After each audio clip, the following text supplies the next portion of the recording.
मेरे गुरुदेव की महिमा बड़ी अद्भुत निराली है।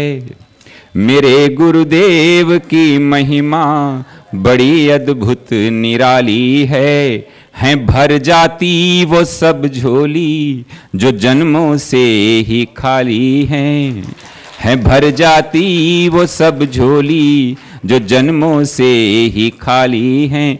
यहाँ तम की नहीं सत्ता, यहाँ हर दिन दिवाली है। यहाँ तम की नहीं सत्ता, यहाँ हर दिन। 56 नंबर को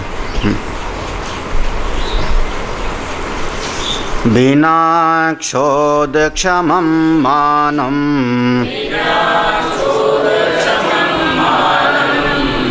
तैर्वृथा परिकल्प्यते श्रुतियोक्त्यानुभूतिभ्यो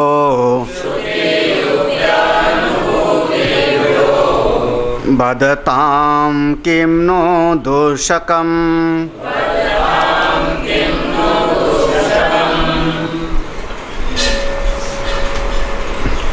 इस पूरे प्रसंग में अपना स्वरूप, स्वपन्ना, स्वयंता, जिसको कूटस्थ का संज्ञा दिया, और दूसरा चिदाभास जिसको जीव कहा, इन दोनों को अलग अलग करके समझाया। बीच में 2-3 शब्द आए हैं, एक एक करके प्रसंगानुसार एक साथ नहीं है। एक आया अन्योन अध्यास, एक आया था विक्षेपाध्यास, और एक आया था तादात्म्य अध्यास। याद होगा तो तीनों शब्द आए थे। अन्योन अध्यास हम उसको कहेंगे जब ए के गुण धर्म बी पर दिखाई पड़ने लगे और बी के गुण और धर्म ए पर दिखाई पड़ने लगे, तो उसको हम कहते हैं अन्योन्य अध्यास। एक का स्वभाव दूसरे पर दिख रहा है, दूसरे का स्वभाव पहले पर दिखाई पड़ रहा है, तो अन्य का अन्य पर दिखाई पड़ना, गुण और धर्म को, इसको हम कहते हैं अन्योन्य अध्यास।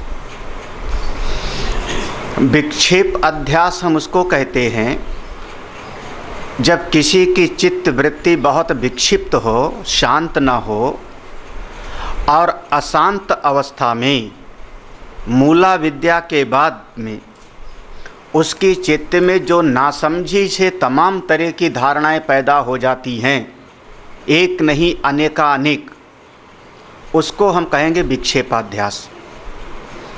किसी के चित्त में एक बात बैठ जावे कि हमको कोई जहर दे के मारना चाह रहा है, ये विक्षेपाध्यास है। उसके बाद उसको एक गिलास पानी पीना दुश्वार हो जाएगा, पता नहीं ये हमारा आदमी ना जहर दे देवे, ये हमारे परिवार वाले ही रोटी में जहर ना दे देवे। तो एक चित्त वृत्ति में विक्षेप से बैठ गया कि कोई हमको मारना चाह रहा है, और पूरा जीवन उसका नरक हो जाएगा। विक्षेपाध्यास माने चित्त में एक नेगेटिव थॉट्स बैठ जावे और आपको पागल बना देगा, जीवन को नरक बना देता है। इसको हम कहते हैं विक्षेपाध्यास। विक्षेपाध्यास में हम सब इसी को, खाओ पियो मौज करो, काहे के लिए इस चक्कर में पड़े हो, पूरी तरह से संसार को, संसारः परमार्थो अयम, ऐसे आया था, ये संसार ही परमार्थ है। अच्छी तरह से चित्त में बैठ गया, विचार करने के लिए तैयार नहीं, सोचने के लिए तैयार नहीं, मत बात करो हमसे कुछ, सब पागलपन की बात है, संसार ही सत्य है, विक्षेपाध्यास है। क्योंकि विचार करने के लिए भी अगर कोई तैयार नहीं है तो एक अध्यास हुआ ना, विक्षेपाध्यास। तो अन्योन्य अध्यास, विक्षेप। तीसरा है तादात्म्य अध्यास। तादात्म्य अध्यास होता है जब कोई हमसे बिल्कुल घुल मिल करके हमारे ऊपर अपने गुण धर्म को आरोपित कर दे। अन्योन्य अध्यास में थोड़ी सी दूरी होती है, अन्य का अन्य पर आरोपण होता है अन्योन्य अध्यास में। तादात्म्य अध्यास में हमसे बिल्कुल एकीभूत होकर के और हम पर अपने गुण को ला करके चढ़ा देवे, उसको हम कहते हैं तादात्म्य अध्यास। कैसे? दृष्टांत में समझ लो। जैसे हमारी आँख में लेंस लग गया है बाहर का, लेकिन धीरे धीरे 6 महीना में, साल भर के बाद में उसको मैं समझ नहीं बैठा। हमारे शरीर में ब्लड चढ़ा दिया। ब्लड आया कहाँ से? बाहर से। लेकिन जिस समय मेरे शरीर में ब्लड चढ़ाया गया, उसके बाद थोड़े दिन के बाद में उस ब्लड से अब मैं अलग नहीं रहूँगा, वही मैं हूँ, वही मैं हूँ। उससे मैं एक ही भूत हो गया। इसका नाम हुआ तादात्म्य अध्यास। रोटी बाहर है तो हम कहते हैं मुझसे अलग है, और जैसे हमने खा लिया पेट में गई वही रोटी, तो अब क्या कहोगे? रोटी अलग है कि एक? हाँ, चावल दाल सब्जी सब थाली में था, पूरा का पूरा सामान था। हाँ, आधा किलो, और आधा किलो राशन हमने खाया, हमारे पेट में गया। अभी वो पचा भी नहीं है। पचेगा तो 1 घंटे बाद, तभी तो 2 घंटे बाद ग्लूकोज के लिए और शुगर चेक करने के लिए 2 घंटे के बाद कहते हैं खाने। अभी तो पचा भी नहीं है। लेकिन आपने क्या कहा? अब वो हमसे एक ही भूत हो गया, तादात्म्य अध्यास। ऐसे ही इस कूटस्थ और जीव का अन्योन्या अध्यास भी है, जीव में विक्षेपाध्यास भी है, और इन दोनों का तादात्म्य अध्यास भी। यही तो इसकी मुसीबत है।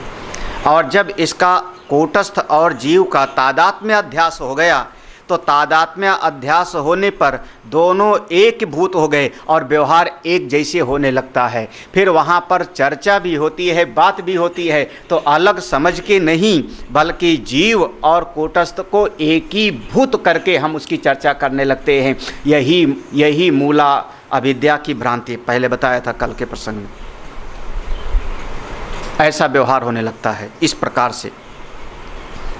और ये जो मूल अविद्या है, जैसे कोई ज्ञान प्राप्त करता है तो ये मूल अविद्या नष्ट हो जाती है। मूल अविद्या नष्ट होने के बाद भी ये जो विक्षेपाध्यास में कुछ चीज़ें आ गई थी, उसी में विक्षेपाध्यास के अंतर्गत ही प्रारब्ध आता है। प्रारब्ध विक्षेपाध्यास के अंतर्गत है, क्योंकि प्रारब्ध हमारी आत्मा का नहीं होता। प्रारब्ध कोई भगवान का, परमात्मा का, चेतन का नहीं होता।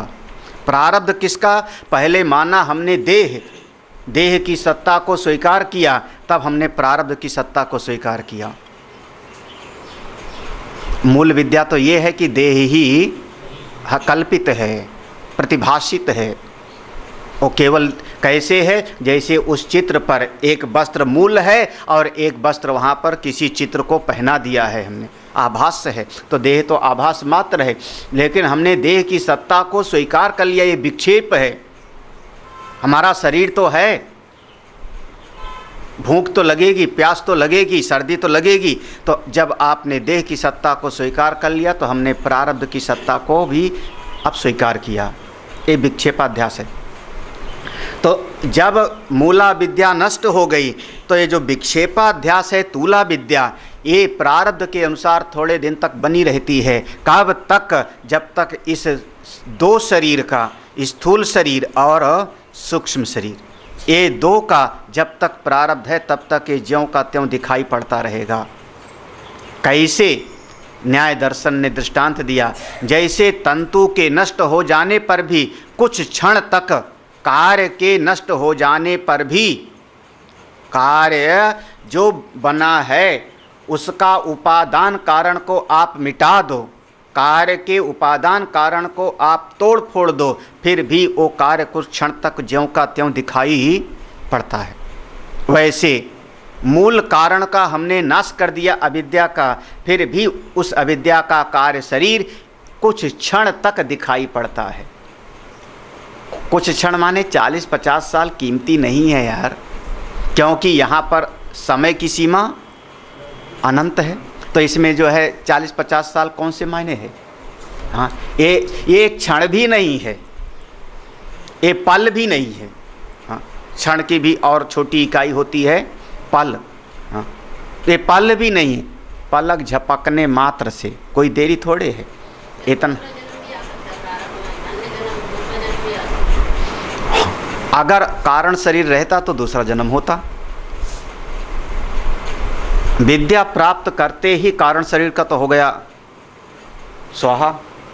जब कारण शरीर का स्वाहा हो गया तो कारण नष्ट हो गया। यही कह रहे हैं, उपादान कारण के नष्ट होने पर जो कार्य है कुछ क्षण दिखाई पड़ता है। अच्छा, तो दूसरे मत वाले जो सांख्य दर्शन वाले हैं उन्होंने दृष्टांत दिया। दृष्टांत क्या दिया कि उपादान कारण उसके मिटने पर भी कार्य कुछ क्षण दिखाई पड़ता है। कैसे? जैसे कुम्हार का चाक। हम लोग आज के ज़माने में, उस ज़माने में पंखा नहीं था तो आज के ज़माने में हम लोग पंखे का दृष्टांत ले लेते हैं। बिजली का स्विच बंद कर दो, बिजली चली गई, उपादान कारण चला गया तो भी पंखा थोड़ी देर तक घूमता रहता है।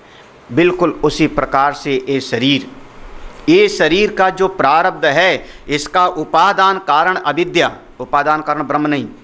इस शरीर की उत्पत्ति का उपादान कारण वासना, अविद्या, उसके नष्ट होने पर भी ये शरीर रूपी कार्य थोड़ी देर तक भासित होता रहता है और ये संसार के कार्य को यथावत ज्यों का त्यों करता रहता है। ये जो न्याय वाले हैं और ये जो एक दूसरे हैं जैन लोग, ये लोग जो बात कहते हैं इन बात में कोई बहुत बड़ी सच्चाई नहीं है। थोड़ा सा शास्त्रीय शब्द है ये शब्द है। अब अगला जो शब्द है ये जैन दर्शन का शब्द है, इसलिए शायद आपको पढ़ने को नहीं मिलेगा। ये आनंद कंद, उनका राजा आनंद कंद एक नाम का ग्रंथ है, जैन दर्शन का है। उसमें आया क्षोध क्षमम, क्षोध क्षमम, बिना क्षोध क्षमम बिना। ये जो जैन लोग हैं और न्याय लोग हैं, एक क्षोध क्षम के बगैर ही वृथा ना समझी की बात को कल्पना कर लेते हैं, उचित नहीं है। क्षोध क्षम की ही कई तरीके से इसका अनुवाद किया गया है। विचार सह मानम, ये है क्षोध क्षम की व्याख्या। क्षोध क्षमम माने, अब देखो जैन दर्शन का शब्द है इसलिए थोड़ा टेक्निकल शब्द है। अब जो भी है उसमें हम गलती नहीं निकाल रहे हैं किसी भी शास्त्र में, लेकिन इसको समझने की कोशिश करना। किसी व्यक्ति ने 10 प्रकार के विचार को सामने रखा, हमने ऐसा चिंतन किया, हमने ऐसा उसका लॉजिक दिया, युक्ति दिया। एक युक्ति दिया, दूसरी युक्ति दिया, तीसरी युक्ति दिया, और सामने वाले ने एक ऐसा प्रमाण वाक्य बोल दिया कि उसकी सारी युक्तियां जाके उसमें समा गई।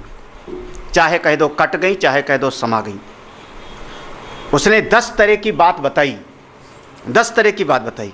ये ऐसा है क्योंकि रीजन नंबर 1, रीजन नंबर 2, 10 तरह के उसने तर्क दिए, लॉजिक दिए, और हमने एक बात कुछ ऐसी कह दी कि उसकी सारी की सारी बात धराशायी हो गई। हाँ भाई, जैसे वकालत में क्या, एक व्यक्ति ने 10 प्रकार के तर्क दिया, 10 प्रकार के तर्क दिया। इसने इसका मर्डर किया, रिवॉल्वर से किया, दिन में किया, 10 तरीके का उसने तर्क दिया, और उसने एक मेडिकल सर्टिफिकेट ला के रख दिया।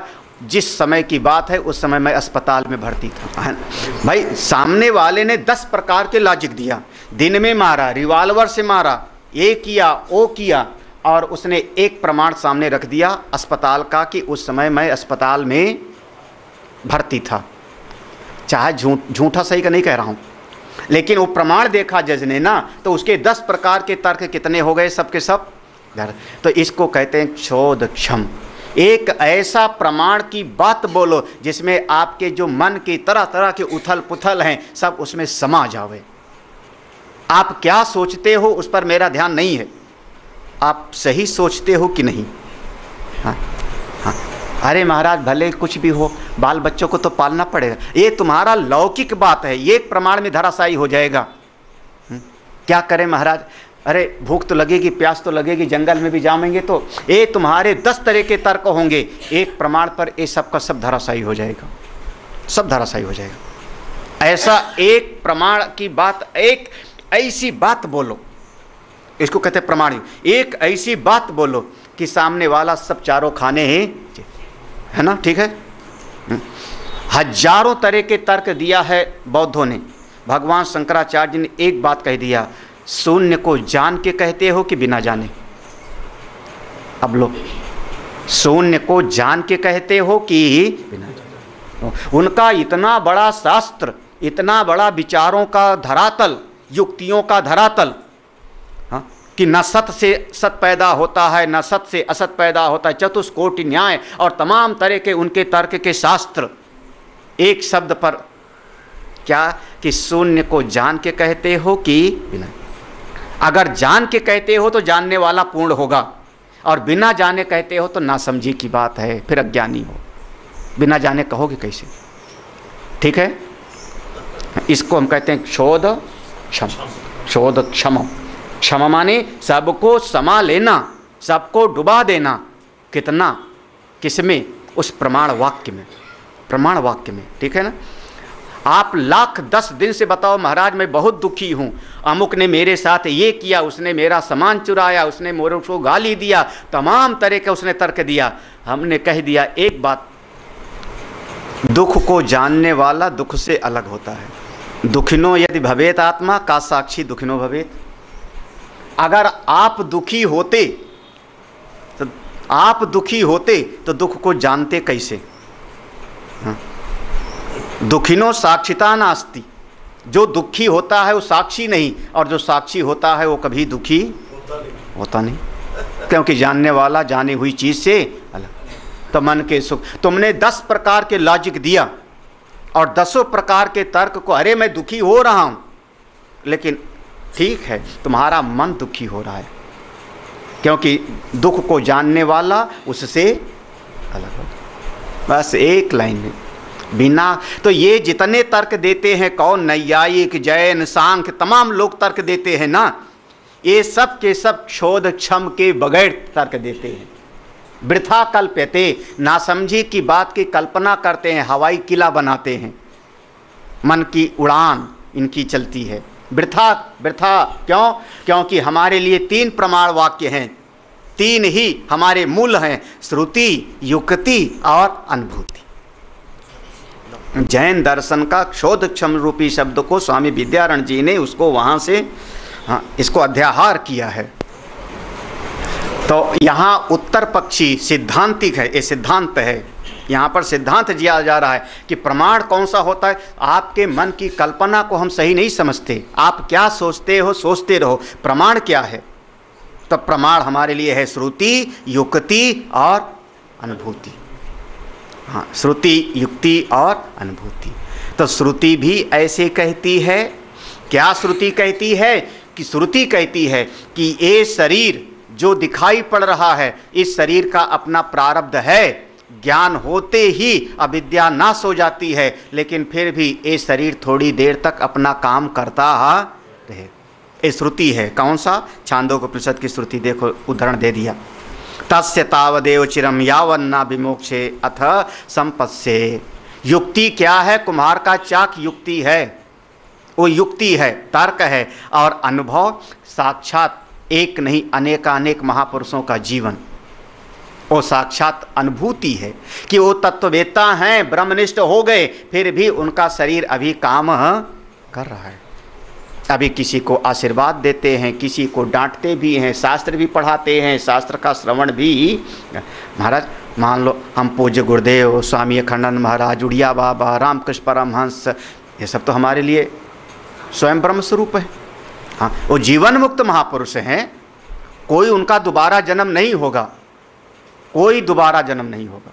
हाँ, कहीं पर ऐसा नहीं लिखा कि कबीर साहब को दोबारा जन्म लेना पड़ा हो, कहीं पर ऐसा नहीं लिखा कि रामानंदाचार्य फिर से पैदा हुए हों, भगवान शंकराचार्य जी दोबारा आए हों। अब भक्ति से भी अगर कोई बढ़ा होगा तो सबरी को दोबारा जन्म लेना हो, कहीं नहीं लिखा है, कहीं नहीं पढ़ा। क्यों? क्योंकि कारण शरीर उनका नष्ट हो गया। तो वो शरीर दिखाई पड़ता था, बिल्कुल काम करता था, शास्त्र पढ़ता पढ़ाता था, ये हमारी अनुभूति है। तो श्रुति युक्ति और आस्ताम दुस्तार्किकै साकं विवादा प्रकृतं ब्रुवे स्वाहमो सिद्धमेकत्वं कूटस्थ परिणामिनो भ्रामयन्ति पंडितमन्याः सर्वे लौकिकतैर्थिकाः अनादृत्य श्रुतिं मौर्ख्यात् केवलां युक्तमाश्रिताः। देखो, दुस्तार्किकैः विवादम, ना समझों के जो दुष्तर्क हैं, बिना मतलब वाले तर्क हैं, वाद विवाद हैं, उनको आस्ताम यहीं छोड़ते हैं। जैसे आस्ताम कहते हैं बैठ जाओ, कोई आया हमारे यहाँ पर मिलने के लिए, तो संस्कृत भाषा में बोलोगे उसको क्या आसित माने था। एक समय की ऐसी बात है, वंस अपॉन अ टाइम, पूरा आसित। आसित माने हमारे यहाँ पर 10 लकार होते हैं, लाट लोट लंग विधिलिंग, तो 10 लकार होते हैं हमारे यहाँ पर। तो एक ही शब्द के बहुत उसके बनते हैं। तो जैसे कोई आया तो हम कहते हैं आस्ताम आस्ताम, बैठ जाओ बैठ जाओ, शांत करो। बैठ गया माने उसका दौड़ना भागना। बच्चा दौड़ भाग रहा है तो आप क्या कहोगे? चुप बैठ, यही तो कहोगे। तो हमने कहा हे बुद्धि के कुतर्क आस्ताम बैठ जाओ, छोड़ो अब इसको, छोड़ो इसको, ये ना समझो की बात है, ए बाहर की चीज क्या बात है। अब फिर प्रकृतम, जिस विषय का प्रकरण चल रहा है, प्रकृत माने यहाँ पर ना समझ नहीं, जो प्रकरण चल रहा है यहाँ पर, कौन सा प्रकरण चल रहा था याद है? उस मूला विद्या विक्षेपाध्यास तादा, वो प्रसंग जो प्रकरण चल रहा है उसकी बात हम करते हैं। ठीक ठाक, इनका वाद विवाद छोड़ो। कौन सा वाद विवाद था वो? न्याय वालों ने कहा कि शरीर अविद्या मिट जाएगी तो शरीर, हाँ, उन्होंने कहा कुछ और, उन्होंने कहा कुछ और। हम प्रमाण मानते हैं 3, श्रुति युक्ति और अनुभूति। तो अब इनको छोड़ो, अब हम अपनी बात पर आते हैं। यहाँ अब मूल सिद्धांत कह रहे हैं स्व अहम, स्व अहम, 2 शब्द, स्व अहम, याद आया? मैं स्वयं एक काम कर लूँगा, याद है ना? कल पूरा दो दिन से वही चल रहा है। तुम स्वयं, तो जैसे कहा मैं स्वयं, तो यहाँ एक सामान्य हुआ एक विशेष हुआ, याद है ना? हाँ, जो अहम अहम हो रहा है वो बुद्धि वृत्ति उपहि चेतन विशेष है, और जो स्वयं है वो सामान्य कूटस्थ है। तो ये जो स्वयं अहम, इन दोनों का जो एकत्व हुआ, जो इसका एकत्व हो गया, दोनों गड्ढमड्ढ हो गए, आपस में मिल गए, ये कैसे हुआ? ये हमारा अज्ञान के कारण, परिणामिना माने परिणामी विकारी, ये अज्ञान के कारण, ना समझी के कारण हमने मैं और स्वयं दोनों को, जीव और कूटस्थ दोनों को एक मिला करके हम व्यवहार करने लगे। अब हम मैं को उस कूटस्थ आत्मा से अलग समझ नहीं पा, क्यों नहीं समझ पा रहे हैं? क्यों नहीं? अज्ञान के कारण, ना समझी के कारण। और मुसीबत ये है कि अगर केवल अज्ञान होता तो शायद उसको मिटाया भी जा सकता। केवल अज्ञान होवे तो उसको मिटाने में कोई देरी नहीं होगी। हाँ, जैसे एक दृष्टांत है कि सोते हुए को जगाना मुश्किल नहीं है। सोते हुए आदमी को जगाना कोई मुश्किल नहीं है, कोई मुश्किल नहीं है। लेकिन सोने का नाटक कर रहा हो, उसको जगा के दिखाओ आप, हाँ, सोने का नाटक किए, अब जगाने की कोशिश करो तो नाटक कर रहा है ना, वो सही तो है ही नहीं ना, तो उसको जगाना बहुत मुश्किल है। ऐसे ही बिल्कुल उसी प्रकार से एक अज्ञानी को ज्ञान देना बहुत आसान है, लेकिन समस्या तब पैदा होती है जब होवे अज्ञानी और अपने आप को मान बैठे पंडितम। हाँ, क्या अज्ञान की पहचान क्या? अज्ञान की पहचान हमने बताया कि अहम को स्वयं से अलग अलग समझ नहीं रहा, कूटस्थ को चिदाभास जीव से अलग अलग नहीं समझ, ये हमारी अज्ञान की पहचान है। अगर ये समझे तो पंडित है, और ये नहीं समझता तो कौन है? कौन है वो? मूर्ख है। नीचे की लाइन में क्या लिखा होगा ना, मौर्ख्यात, मूर्खता के कारण, मौर्ख्यात मूर्खता के कारण। ऐसे लोग मूर्खता के कारण अनादृत श्रुतिम, श्रुति का भी निरादर करके, शास्त्र का भी निरादर करके, और अपने नासमझी के कारण, भ्रम के कारण अज्ञान में रहेंगे और अपना जीव और आत्मा को एक समझ करके और सारा जीवन व्यवहार करेंगे, और ये भी कहेंगे हम बहुत बड़े विद्वान हैं, हमसे ज़्यादा बड़ा कोई और विद्वान इस जगत में नहीं। ऐसे लोगों का कोई कल्याण का उपाय नहीं। लगता नहीं कि श्रुति का ही एक तरीके से अनुवाद है, याद है श्रुति? अविद्यायामन्तरे वर्तमाना स्वयं धीरा पंडितं मन्यमाना दंद्रम्यमाणा पर्यन्ति मूढ़ा अंधे नैव नियमाना यथांधा। कहाँ का है? एक श्रुति में है दंद्रम्यमाणा, एक श्रुति में है जंघन्यमाणा, बस इतना ही अंतर है, बाकी दोनों में है।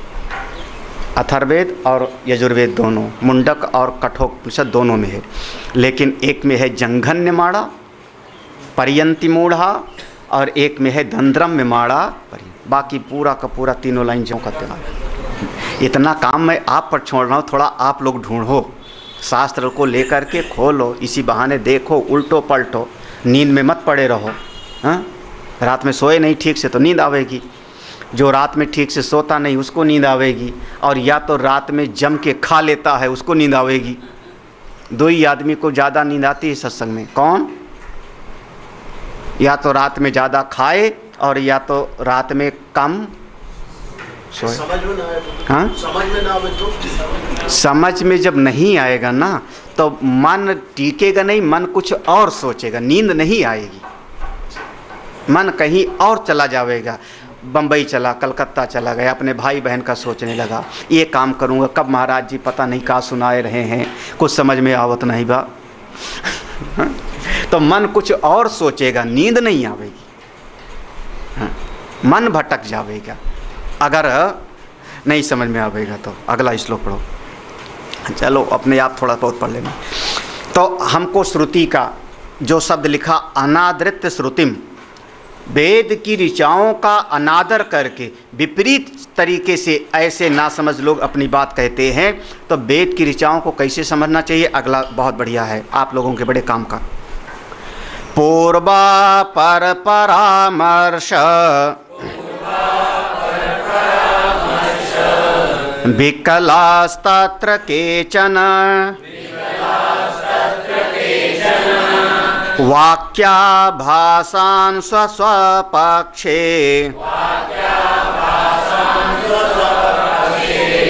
योजयन्त्यप्यलज्जया।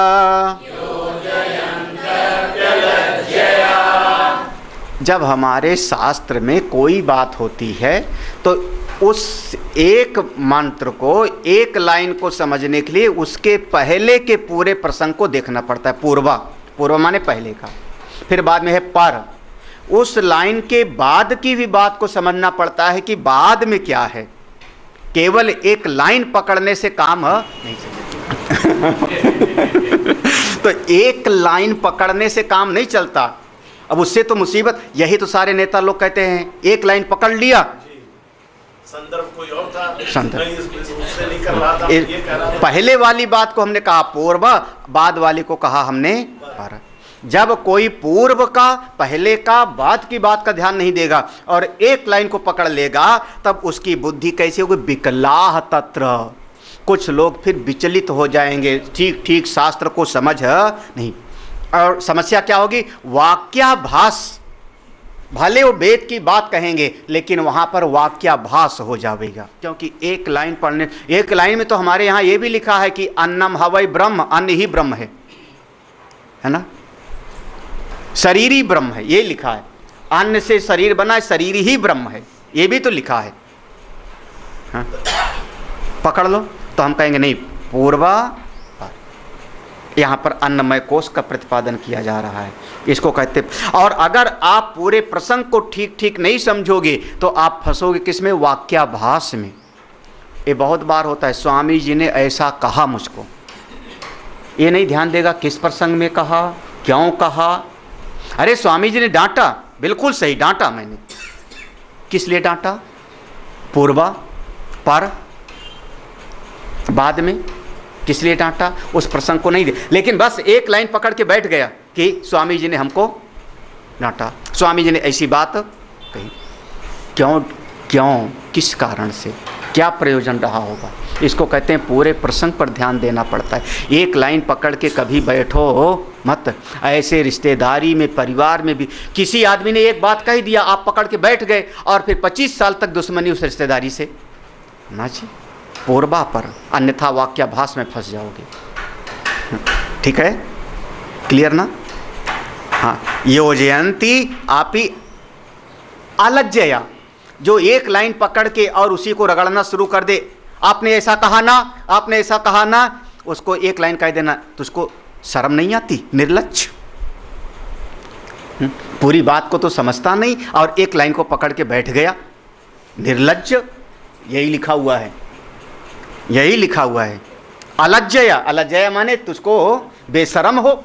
हाँ, आप वेद की एक लाइन को वेद में तो लिखा है कि यावत जियो, जब तक जियो तब तक यज्ञ कर, एक लाइन तो लिखा हुआ है। इसी एक लाइन को पकड़ के बैठ गए, जब तक जियो तब तक यज्ञ करते रहो। कौन पकड़ के बैठ गया? मीमांसका, मीमांसका पकड़ के बैठ गए। अरे वेद में तो लिखा है कुर्वन् नैवे कर्माणि, कर्म करते हुए ही 100 साल तक जियो, पकड़ के बैठ गए। क्यों कहा है? अगर समझना है तो पूरा ईशावास्योपनिषद पढ़ो, अगर ये पढ़ना है तो पूरे प्रसंग को पढ़ो, उसका प्रयोजन क्या है श्रुति जी को। अच्छा, एक बच्चे को आप बता दो दूध पी ले तो राजा बाबू बन जाएगा। अब वो बच्चा दूध की बाल्टी रखे लेके गिलास सवेरे से शाम तक, किताब देवता नमस्तुभ्यम, किताब देवता को प्रणाम करके बस्ते में रख देवे, कापी पेंसिल नमस्तुभ्यम, तुमको प्रणाम, कमरे में रख देवे। किताब नहीं चाहिए, बस्ता नहीं चाहिए, कापी पेंसिल नहीं चाहिए। तो माँ ने कहा है, माँ ने कहा है दूध पीने से राजा बाबू, सवेरे दूध, दोपहर में दूध, शाम को दूध, रात में दूध, क्या बनेगा वो? क्यों नहीं? कहा तो है ना, माँ ने तो कहा है ना, माँ ने तो कहा है ना। बोले बेटा इसका प्रयोजन समझो, है ना, नहीं तो फंस जाओगे। चल, अब अगले से प्रसंग हुआ। ये जितने मूर्ख लोग हैं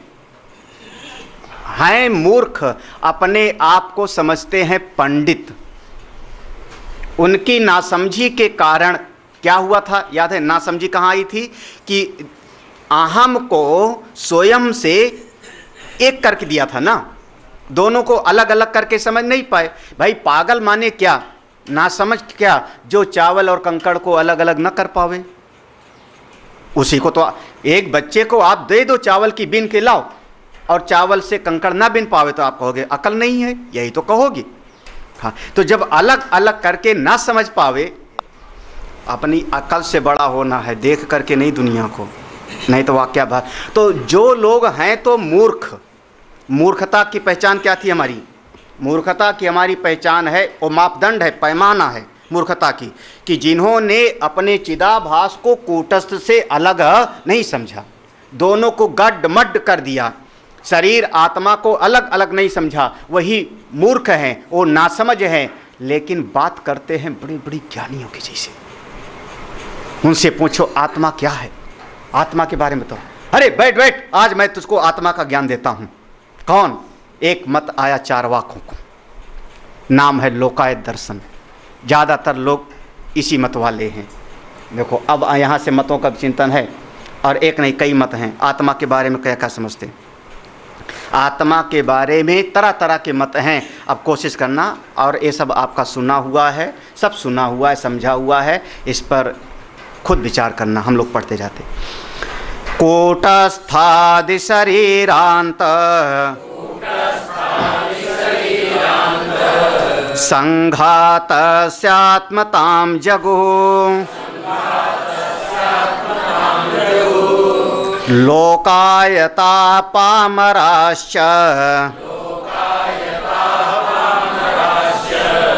प्रत्यक्षाभासमाश्रिताः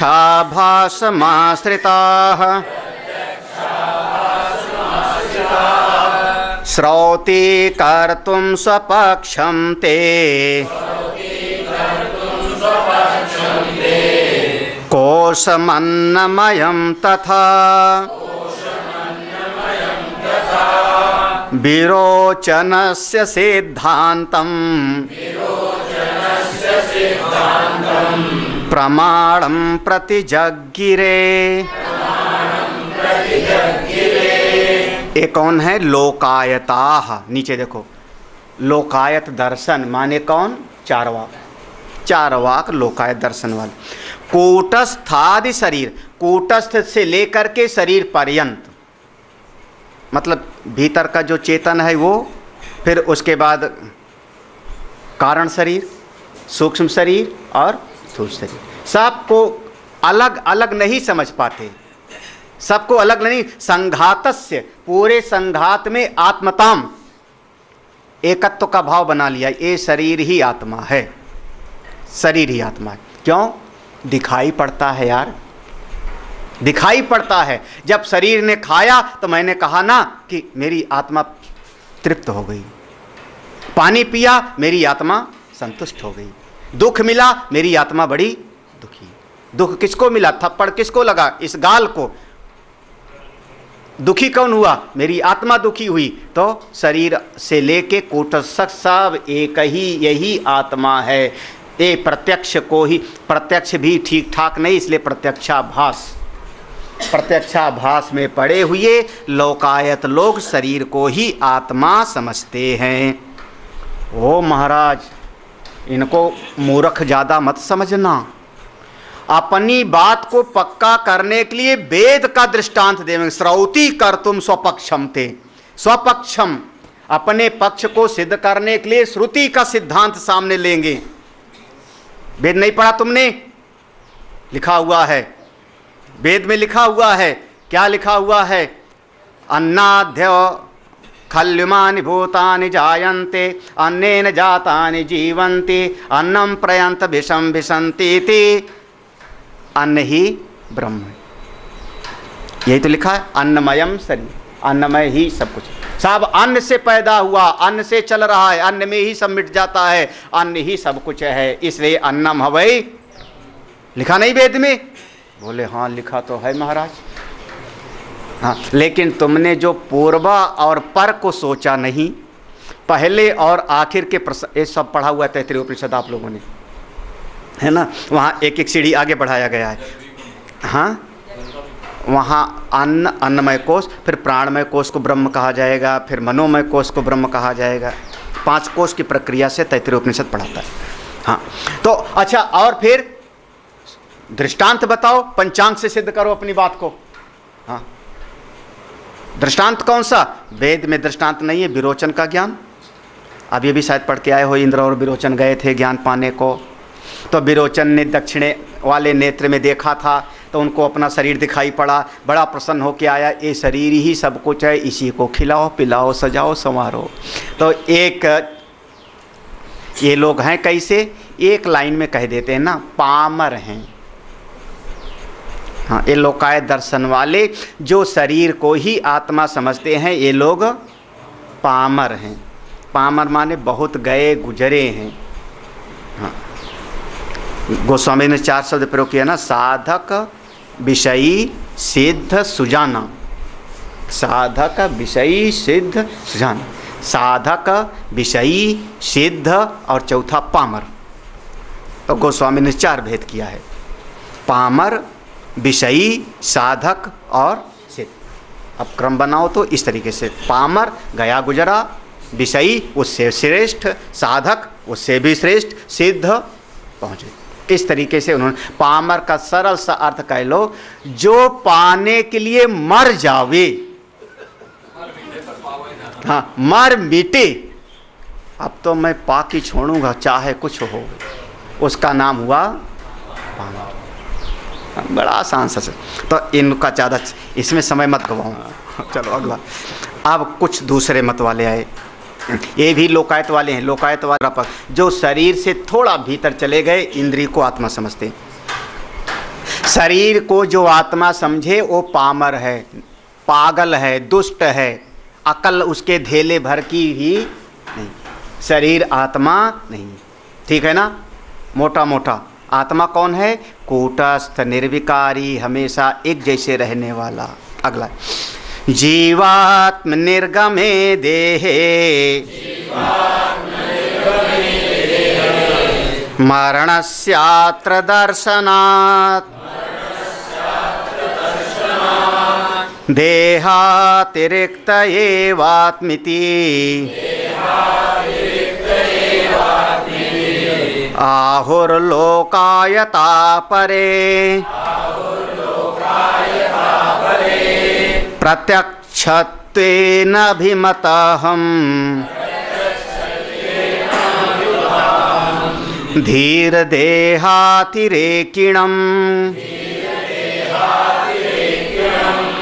गमयेदिन्द्रियात्मानम् वच्मीत्यादि प्रयोगतः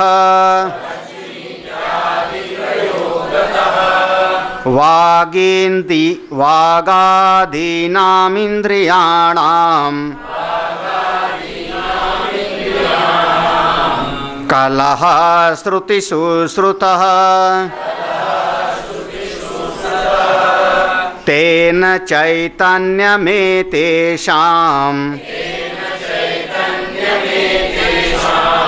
आत्मतत्त्वं तत एव हि।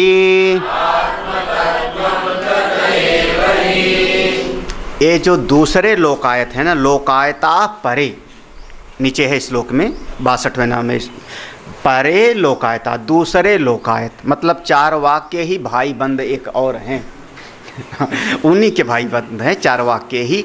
उनकी थोड़ी अकल जग गई है, थोड़ा बुद्धि जग गई है उनकी, थोड़ा दर्शनात्, थोड़ा चिंतन उनका जग गया। तो वो कहते हैं अरे नहीं शरीर आत्मा नहीं है। क्या बात करते हो यार? हाँ, मरण से दर्शनात्, शरीर तो मरा हुआ रहता है ना यहीं पर, मर जाने के बाद भी शरीर तो रखा रहता है यहीं पर ना, तो शरीर आत्मा कैसे है? तो शरीर जब मर जाता है तो इस शरीर में से कोई चला जाता है, जिसको हम लोग कहते हैं ना फला आदमी चला गया। जीवात्म निर्गमे देहे, जीवात्म निर्गमे देहे, वहाँ एक ही मात्रा है, लिखा नहीं जाता, वो पढ़ा जाता है, अंडरस्टूड होता है। तो जीवात्म निर्गमे देहे, इस शरीर से जीव जब निकल गया, कौन निकल गया? ये तो दुनिया में भी लोग कहते हैं ना, हाँ मरने नहीं, प्राण नहीं, इंद्रियों का। इसलिए आगे कहते हैं अहम वच्मि। पहले क्या कहता था ये आदमी जो लेटा हुआ है, अब मरा हुआ, पहले क्या कहता था? मैं बोलता हूँ। गमयेत, मैं चलता हूँ, मैं बोलता, वच्मि। तो अहम पहले ये कहता था ना कि मैं बोलता हूँ, मैं खाता हूँ, मैं चलता हूँ। कब बोलता था? जब इंद्रियों को अपना समझता था तब ना, वाणी को अपना समझ के मैं बोलता हूँ, कान को अपना समझ के मैं सुनता हूँ, पाँव को अपना समझ के मैं, तो वही अब वो शरीर तो ज्यों का त्यों पड़ा है, लेकिन बोल नहीं रहा, सुन नहीं रहा, खा नहीं रहा, तो वो जो मैं बोलता हूँ वो चला गया। कौन? इंद्रिय वाला आत्मा, इंद्रियों को अपनी मानने वाला ही आत्मा। इनको कहते हैं इंद्रिय आत्मवाद, इंद्रिय को ही आत्म तत्व समझने वाले। ये देहात्मवाद नहीं, पहले वाले को हमने कहा देहात्मवाद, शरीर को ही आत्मा मानने वाले। ये है इंद्रिय आत्मवाद, इंद्रिय को अपना समझने वाले। क्यों? क्योंकि मैं बोलता हूँ, अहम वच्मि इत्यादि प्रयोग था, ऐसा प्रयोग करते थे कि नहीं आप? मैं चलता हूँ, मैं खाता हूँ, मैं बोलता हूँ, मैं हंसता हूँ, मैं रोता हूँ, तो और प्रत्यक्ष देखा जाता है। तो जो चला गया, कौन चला गया? वो इंद्रियों की शक्ति चली गई। तो इंद्रियां जो चेतन हैं, इंद्रियां जो काम करती हैं, वो इंद्रियां ही आत्मा है। कौन है ये? लोकायत। ये भी चारवाकों की अपने हैं, कोई और बहुत ज़्यादा अकल नहीं है। हाँ, बहुत ज़्यादा नहीं है, लेकिन मांगते। अच्छा, किसी ने पूछ लिया इंद्रिय चेतन थोड़े हैं, सब इंद्रियां जड़ हैं। बोले ना समझी की बात मत करना, श्रुति में पढ़े नहीं हो तुम, वेद में नहीं पढ़े हो कि एक बार पांचों इंद्रियों में आपस में लड़ाई हुई, मैं बड़ी, मैं बड़ी, मैं बड़ी। आँख ने कहा मैं बड़ी, कान ने कहा, अब पढ़ाया था, याद है? कहाँ पढ़ाया था? एक बार इंद्रियों में लड़ाई हुई ना, और इतना नाराज हो गई कि आँख चली गई गुस्से में, तुम लोग सब मेरा कहना नहीं मानते हो, मैं जा रही हूँ। सब ने कहा जाओ। साल भर, 1 संवत्सर, साल भर आँख आई नहीं। साल भर के बाद देखा कोई मनाने आए ही नहीं, तो आँख ने पूछा औरों से, मैं चली गई थी तो तुम लोग कैसे रहे, कैसे रहे? तो सबने कहा जैसे सूरदास जी लेता ऐसे हम जी लिए। सूरदास नहीं जी लेते क्या जन्मांत? ऐसे हम जी लिए। तो उसने कहा अब मैं नहीं जाऊंगी। तो उसके बाद कान ताव में आया, फिर वो कान चला गया, वो साल भर बाद वापस आया। फिर जीवा चली गई, वो साल भर बाद आई, तो बोलना बंद हो गया, लेकिन जिंदा तो आदमी। वाग आदि नाम इंद्रियाणाम कलहा, ये तो सुना ना तुमने, शास्त्र में पढ़ा ना। तो अगर वो लड़ाई कर रहे हैं इंद्रिया, माने कौन है वो? चेतन, जड़ वस्तु। अच्छा, 2 ईंट रख दो, लड़े, लड़ाओ इसको अपने आप, लड़े, रुमाल और सी लड़ाओ, दोनों माइक को लड़ाओ अपने आप। हाँ, तो लड़ाने के लिए कोई चेतन चाहिए ना। तो जब इंद्रियों में लड़ाई हुई तो कौन थी वो इंद्रियां? चेतन। तो इंद्रियां ही आत्मा हैं महाराज। ये चाहता तेन चैतन्यम एतेषाम, इसलिए इंद्रिय ही चेतन है, वही आत्मा है, ऐसा एक लोगों ने कहा।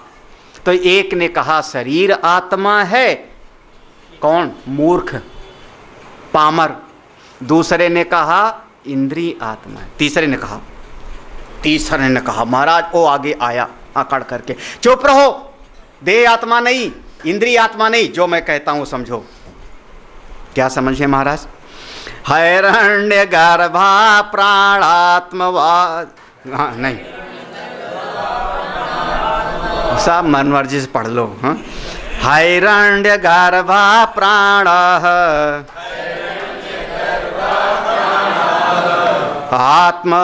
आत्मवादिनस्त्वेव मुचिरे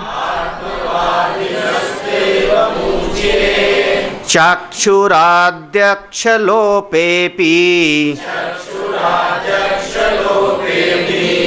प्राणसत्त्वे तु जीवते प्राणो जागर्ति सुप्तेऽपि प्राणश्रेष्ठ्यादिकं श्रुतम् कोशा प्राणमया सम्यक् विस्तरेण प्रपंचितः। ऐसे लोग जो हिरण्यगर्भ की उपासना करते हैं उनका नाम है हिरण्यगर्भा। हिरण्यगर्भ की उपासना करने वाले को हिरण्यगर्भा, यही लिखा होगा भाष्य में। हिरण्यगर्भ की उपासना करने वाले उनको, उनकी दृष्टि कहाँ है? हिरण्यगर्भ माने कौन? याद आना चाहिए, समष्टि बुद्धि। याद आया ना, समष्टि बुद्धि उपहित चेतन, समष्टि सूक्ष्म शरीर उपहित चेतन। तो उनकी दृष्टि कहाँ होती? प्राण पर। उनको अब हम कहते हैं प्राणात्मवादी। प्राण को आत्मा समझते हैं। पहले ने देह को आत्मा, दूसरे ने कहा इंद्रिय को, ये तीसरे लोग प्राण को आत्मा समझते। ये लोग ऊचिरे एवं ऊचिरे प्राण आत्मवादिना तू एवं ऊचिरे। प्राणवात्मवादी ऐसी बात कहते हैं। क्या कहते हैं? चक्षु आदि अलोपे अपि। अरे यार इतना ध्यान नहीं है, आंख चली गई तो भी, कान चला गया तो भी आदमी जिंदा तो रहता है ना। हाँ, कई बार इंद्रियों में ताकत नहीं होती, फिर भी आदमी कोमा में पड़ा है, मूर्छा में पड़ा है, तो जिंदा तो है ना। क्यों जिंदा है? क्योंकि उसके भीतर प्राण चल रहे। जब तक श्वास है तब तक कौन है आप? इस लाइन को जो मानेगा वो है हिरण्यगर्भा। जब तक सांस है तब तक आस है। कौन? आप हो गए प्राणात्मवादी, आप हैं हिरण्यगर्भा, आप वो हो गए ऐसी। तो हाँ, इसलिए अरे अपने वेदों में भी तो ऐसा आया है ना, ऐसा वेद प्राण श्रेष्ठाधिकम श्रुतम। प्राण श्रेष्ठ है ये सुना नहीं है? उसी लड़ाई में पांचों इंद्रियों में, याद आया ना, जब पांचों एक एक करके गुस्से में गईं और फिर वापस आ गईं। उसके बाद प्राण राम ने अंदर से कहा आप लोगों का हो गया जाना आना, अब हम जाते हैं। ऐसे है ना कहानी में, किसी महात्मा ने सुनाया हो कि प्राण ने कहा अब हम चलते हैं। फिर देखते, जब प्राण ने अपना बोरिया बिस्तर समेटा तो जितनी इंद्रियां थी व्याकुल हो गई। जब ये चला जाएगा तो हम सब खत्म। तो सब ने स्तुति किया, सब ने फिर वहाँ पर प्रार्थना किया, हे प्राण तुम ही सब कुछ हो, हे प्राण तुम ही ब्रह्म हो, हे प्राण तुम ही से मेरा आदि है, हे प्राण तुम ही से मेरा अंत है, तुम ही मेरे लिए अन्नदाता सर्वदाता। यही तो है ना, जिसका नमक खाओ उसके गुण गाओ। तो उस समय इस पांचों इंद्रियों ने प्राण राम की घोर स्तुति किया है। तो वहाँ प्राण को श्रेष्ठ नहीं बताया सबसे? हाँ, प्राण श्रेष्ठाधिकम श्रुतम। सुसुप्ति में भी प्राण जगता रहता है। प्राण को वेद ने कहा है श्रेष्ठ है। कोशा प्राणमयम, एक प्राणमय कोश भी होता है। सब का सब विस्तार में समझो, बिल्कुल प्राण आत्मा है। अगले महात्मा खड़े हुए, अपना झंडा उठाया, उनका चुप रहो तुम, प्राण प्राण करते रहते हो, तुम पागल हो, देह को कहते हो आत्मा, वो और पागल है, वो कहता है इंद्रिय आत्मा है, तुम भी कहते हो प्राण आत्मा है। मैं बताता हूं। महाराज तुम बताओ क्या कहते हो? तो क्या कहते हैं? मन आत्मेति मन्यन्ते उपासन पराजना प्राणस्य भोक्तृता स्पष्टा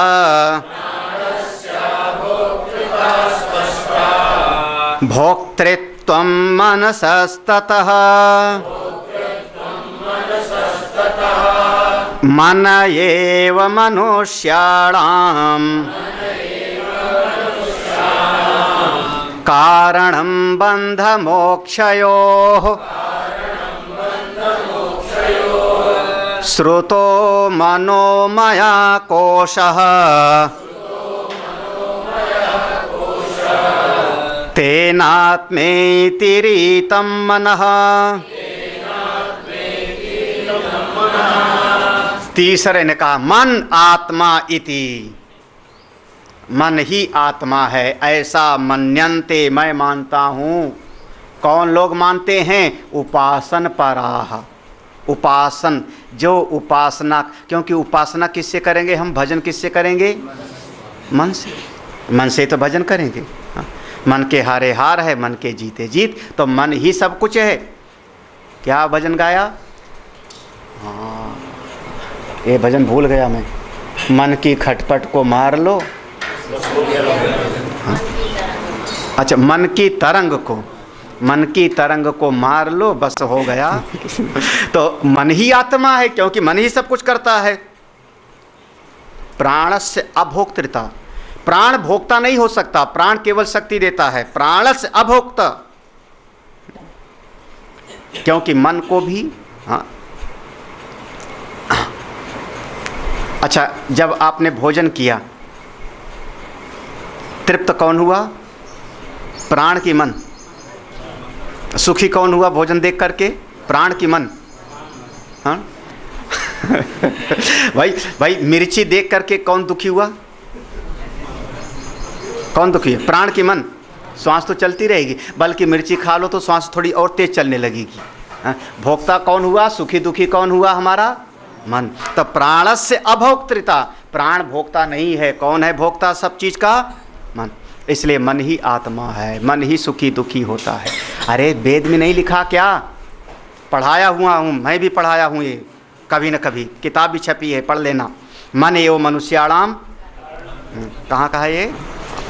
अब आप लोग तय कर लेना, मैंने पढ़ाया है। तो मन ही बंधन का कारण है और मन ही मोक्ष का भी कारण है। ऐसा श्रुति भी ने कहा है, श्रुति ने भी कहा है इस बात को कि सब कुछ, ये सब का सब मनोमय ही है, सब मनोमय ही है। तैत्तिरीय उपनिषद में ही आया है, जहाँ मनोमय कोश का वर्णन आएगा। इसलिए मन ही आत्मा है। ये तरह तरह के मत हैं। फिलहाल अच्छा ज़्यादा हो गया, आज यहीं पर, आगे का शाम को देखते हैं। अभी एक आध और रह गया, अभी विज्ञान वाला रह गया। हाँ, ओम पूर्णमदः पूर्णमिदं पूर्णात् पूर्णमुदच्यते। जो लोग आत्मा को और मैं को अलग अलग नहीं समझते, वो कौन? पामर। याद है ना? जो लोगों ने शरीर को आत्मा समझा, ना समझ लो, है ना? जो लोग इंद्रिय को आत्मा समझे, गए गुजरे।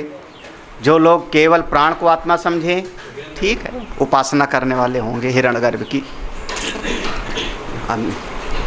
अध्यास हुआ ना 3 प्रकार का? अन्योन्याध्यास, अन्योन्याध्यास, विक्षेपाध्यास, तादात्म्य अध्यास, है ना? अन्योन्याध्यास माने ए का गुण बी में दिखाई पड़े, बी का गुण ए में दिखाई पड़े, इसका नाम अन्योन्य अध्यास। विक्षेपाध्यास माने, विक्षेपाध्यास माने हाँ, चित्त की विक्षिप्तता के कारण जो आदमी के चित्त में एक बात बैठ जावे, हाँ, उसको हम कहते हैं, जैसे भांग खा लेवे तो हंसना शुरू कर देवे तो हंसना शुरू करेगा, क्या हो गया? विक्षेपाध्यास। और तादात्म्याध्यास, सायुज्यता के कारण, निकटता के कारण एक का प्रभाव दूसरे पर परिलक्षित होने लगता है, तो उसको हम कहते हैं तादात्म्याध्यास। अन्योन्या का मतलब क्या उदाहरण होगा? अन्योन्याध्यास का? जैसे स्फटिक, स्फटिक पर रंग,